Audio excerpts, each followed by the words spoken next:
Well, good morning, churchONE. It's good to see you this morning. Why don't you pray with me as we open this word? Lord, we thank you for this place, and we thank you for this time that we can gather together and we can worship you and we can hear your word. And I simply pray now, Lord, that the words of my mouth and the meditation of my heart would be acceptable in your sight, my Lord, my rock, my Redeemer. In your name I pray, and for your glory I pray these things. Amen. So it was 2 summers ago, my son and my nephew were in a baseball tournament in Rehoboth Beach, Delaware, and after the tournament was over, our families went with the other families to the beach, and we were all hanging out, having a great night. A great afternoon turned into a great night, and about 8 o'clock, it was getting time to go home. And we were packing up, and suddenly we realized that my little then 4-year-old nephew Charlie was nowhere to be seen. And you instantly hit panic mode at moments like that, and we start scurrying all over the place, sending out chase parties to find him. We can't find him, and it's getting quite anxious. I remember running down the beach with tears coming down my face. It's been about 15, 20 minutes at that point, and you're just starting, to start getting worked up. And finally, somebody ran me down, and they said, "We found him." We found him. And I remember, I share that story to share just kind of 2 basic truths that emerge from this gospel reading that we had this morning. And the first is this, is it really is, what Jesus said, that there's great joy in heaven when something that was lost is found, and that joy is incredibly absolute. And I remember just the incredible joy I felt. But one of the other things that stuck out to me about that story was the advice that my sister Megan had given her the kids as they were growing up, and that it helped Charlie to be found. And Megan had always told her kids that, look, if for some reason you get lost or separated from us, make sure, if you can't find a police officer or anything, look for a mom with little kids, because she'll understand. And she'll know what to do. And sure enough, Charlie had wandered off and had gotten fairly far away, and when he realized he was lost, he went up to this family and was like, "I can't find my mom." And when we found him, he was with this family. They were just waiting with him until, somebody could find him. And I remember, I just think, I got to thinking about that, and this passage that Jesus was talking about with, the joy of discovering lost people, and it made me think, wouldn't it be awesome if the way the world felt about the church was like, look, if you ever get lost, or you find yourself in that moment where you're lost, find someone that's a follower of Jesus. Because they'll understand, and they'll know what to do. Wouldn't it be awesome if that was our reputation? And I think that's part of what Jesus is getting at when he tells this story. Tim read it. The backdrop to the story is that the religious leaders of the day, they see Jesus hanging around all these lost people, and they just frankly don't get it.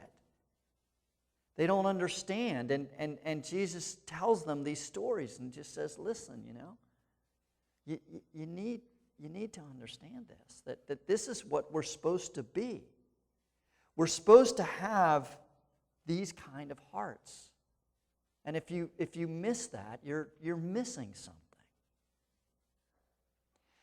And so what I want to do this morning is just kind of use the 2 passages, the gospel passage and the 1 Timothy passage, to just kind of do a little heart check And I came across these 3 questions this week, and I liked them, and they challenged me, and I'll share them with you. And I want you to think about your week, this past week, and ask yourself these 3 questions. Question number 1, was there anyone that you shared the love of Christ with this week? Anyone? Maybe some of you say yes, a lot of us, circumstantially or whatever, it just didn't work out. Sometimes it doesn't work out. Sometimes, you want to, it doesn't happen. Question number 2, was there ever any circumstance where you intended to share the love of Christ? You meant to, you went out intending to, but life kind of got in the way.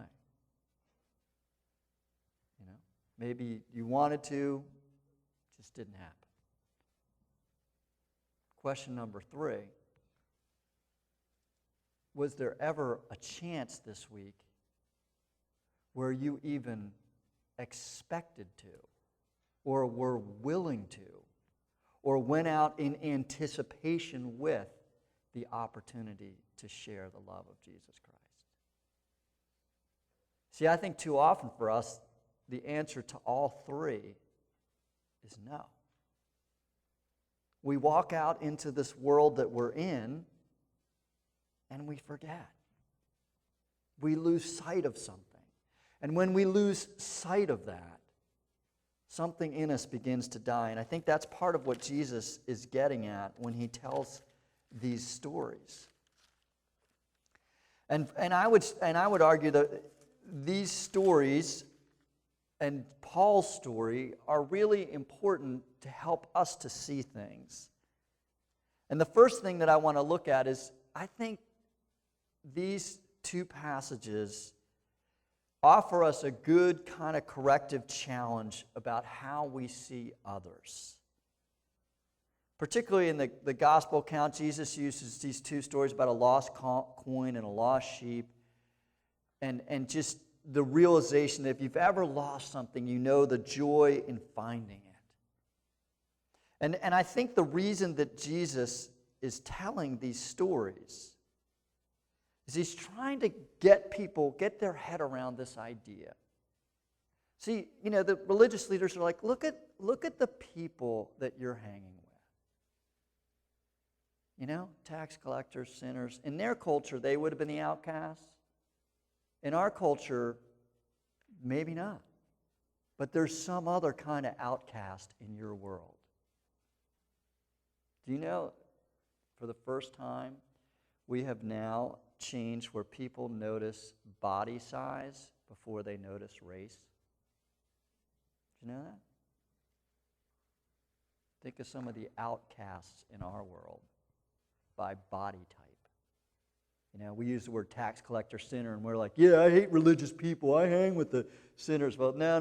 Don't think like that. Okay? Think like people that the world kind of forgets. Okay? Jesus says, look, I see it. Like I think the religious leaders are like, don't you see these people are a mess? And he doesn't overlook the mess. He's like, oh, I see it. I see it, but I also see the opportunity for redemption. And that's the difference. He's like, I see it. I see what you guys see. Like, I see that, they're a wreck. And I don't even, I'm not into prostitution myself, and I'm not into oppressive governments. I don't like that either. But I also see the opportunity for redemption. And that's why I stay here.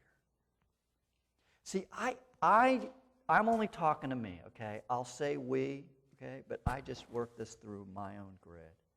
Like, I tend to see lostness, brokenness, train wrecks, and that's all I see. And I have a difficult time looking at it and seeing the possibility for redemption. And I think Jesus, like, man, I get it. I see what you see, but I see something else. And this capacity to see something else is literally like life-changing and world-changing. And I came across this incredible illustration this week of someone who had the ability to see brokenness, but to see the potential for redemption. And this person was Martin Luther King. And I didn't know this, but 2 weeks after Martin Luther King gave his I Have a Dream speech, he had to go down to Birmingham, Alabama, and officiate the funeral of 3 14-year-old girls who were killed in a church bombing. 2 weeks after this incredible speech to the entire nation, where he lays out his dream for racial equality, 3 14-year-old girls are killed in a church bombing. And he's got to preside over that and talk to people in the pain, the moment, that moment of utter brokenness. And listen to what he says. I'll give you the backdrop a little bit. It says, on September 15th, 1963, the church was celebrating Youth Sunday. As part of the celebration, the pastor, John Cross, had prepared a sermon entitled, A Love That Forgives. What no one at the church could have possibly known was that earlier that morning, 4 members of the Ku Klux Klan had planted a bomb near the church basement. After greeting visitors and taking Sunday school attendance, 14-year-old Carolyn Mall answered the phone in the church office. The voice on the other end said, 3 minutes. Mall was confused for a moment, and then she heard the explosion. 4 of her friends, Addie Mae Collins, Carol Robertson, Cynthia Wesley, all of whom, like Mall, were 14 years old, and Denise McNair, age 11, were killed by the blast. So I spoke wrongly. 4 girls were killed. But this attack was so profound, but the response it generated was what many people think changed the course of the nation. At the girls' funeral, Dr. Martin Luther King Jr. said that they did not die in vain, and that God still has a way of wringing good out of evil. He reminded mourners that history has proven over and over again that unmerited suffering is redemptive. He went on to say that in spite of the darkness of this hour, we must not despair. We must not become bitter, nor must we harbor the desire to retaliate with violence. No, we must not lose faith in our white brothers. And many people say it wasn't the I Have a Dream speech that really captured the nation's attention. It was the response to the murders of these 4 innocent children. And the ability to see the brokenness for what it was, but to still see the possibility for redemption that really began to change the tide. You see, when you see the brokenness of the world, what do you see? Are you able to see more than just that? Let me bring it down to kind of every day. I know that's it's a major historical, cultural thing. Let me bring it down. So I have a friend who coaches soccer and coaches girls soccer, and he found out this week that one of the fathers of one of the girls on his team killed himself. And the mother of this girl called him and said, told him what happened. And he happens to coach with my sister Megan, who's getting a lot of love in this sermon. But Megan said to him, if they're calling you, they're probably not just trying to let you know that she's not going to make it to soccer this week. They may be calling you because they need you. And this guy's a follower of Christ, and he said it was incredibly difficult to walk up to that house, but he felt like he was supposed to. And he said when he walked up to that house, and that little girl on his team wrapped her arms around him. Like when you see moments like that, you see brokenness. This is a mess. This is a mess. But do you see the possibility for redemption in any way? See, Jesus isn't just like chiding the stuffy religious people. That's the way we love to preach this, you know. I hate stuffy religion. Okay, we get it. That's an easy target. I hate them too. I hope I never become one. No, I think he's trying to challenge you on an even deeper level. He's trying to say, when you see brokenness, when you see lostness, do you even see the chance? He's not even saying they will turn around. Some lost people do not turn around. But there's always a chance. And that's what Paul understood. And that's why I think he was so effective. Paul, you know, in the Timothy writings, he's like, look, I was a self-righteous, angry, driven guy that led me to do all sorts of destructive things, you know, and I see it. Like God in his mercy. Look, and he says, look, even a lot of the things I did, I did them out of ignorance. He's like, I didn't know what I was doing.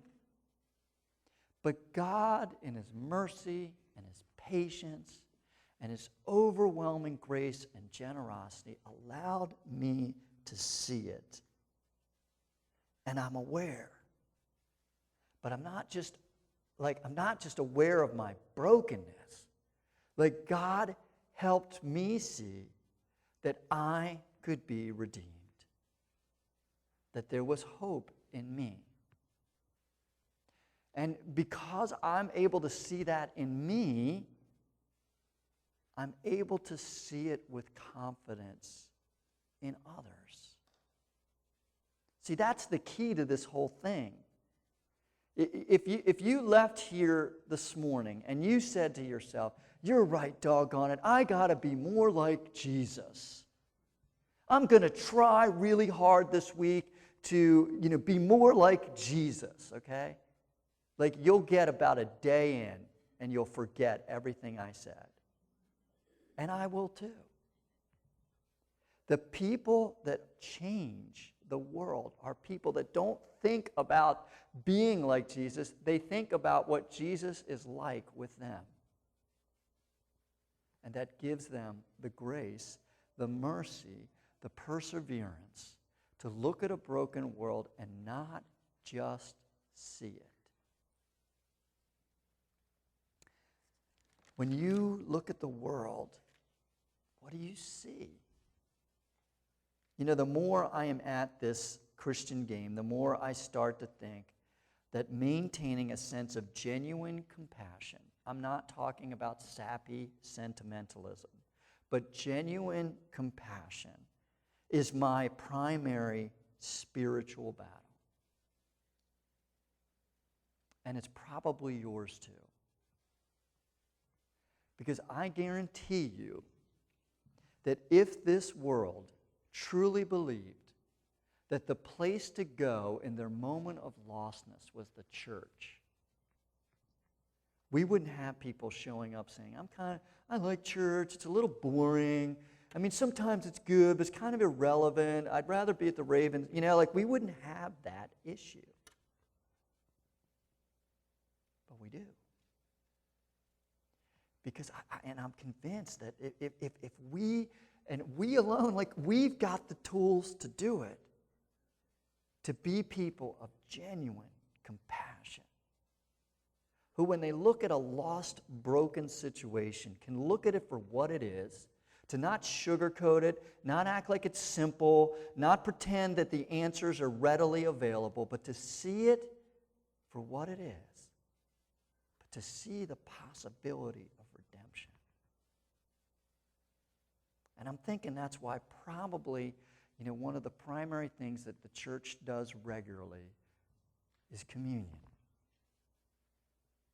Because communion is our time to be tapped into the resource of genuine compassion. Because on the night that Jesus was betrayed, he took the bread and he broke it. And he said, "This is my body broken for you." Brokenness, redemption. And in the same way, he took the cup and he said, "This is the cup of the new covenant of my blood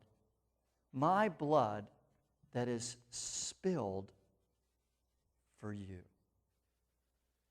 Emptiness, lostness, redemption. As we move to communion now in our time of worship, my challenge to you is simply this. Use these means for what they are. If you're able to embrace them as God's genuine sign of compassion for you, if you can take them by faith, recognizing that Jesus, in fact, did die for you, and he didn't shrink back from the brokenness in you, but instead saw it for what it was and still gave you a chance, take it and use it as an opportunity to reflect on where God has shown his incredible compassion in your life, his undeserved, rich mercy. And let that just flood over you. Because the truth is, if that floods over you and a lost world shows up at your beach chair, you'll know exactly what to do because you'll understand. Let's pray. Lord, I thank you for your word. I thank you for the work you did in Paul, and I thank you for the work you're doing in our lives. And I pray now as we move to communion, as we receive again these elements that represent your body and your blood, I pray that you would meet us in this moment and that your compassion would flood into our hearts and that you would enable us to then take that compassion to a world that needs it. In your name.